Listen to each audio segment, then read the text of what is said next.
ご視聴ありがとうございます。今回はコンプレッサーやクリア塗料をしっかり使わなくても、サフェーサーとベース塗料スプレー等の組み合わせだけでどこまで綺麗に仕上げられるか検証、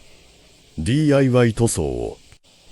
行いました。フェンダーラインやエプロン周りの下地処理から塗り込みまでの工程をまとめています。大掛かりな設備はないけど車を綺麗に塗りたい、自家塗装のコツを知りたいという方の参考になれば幸いです。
軽自動車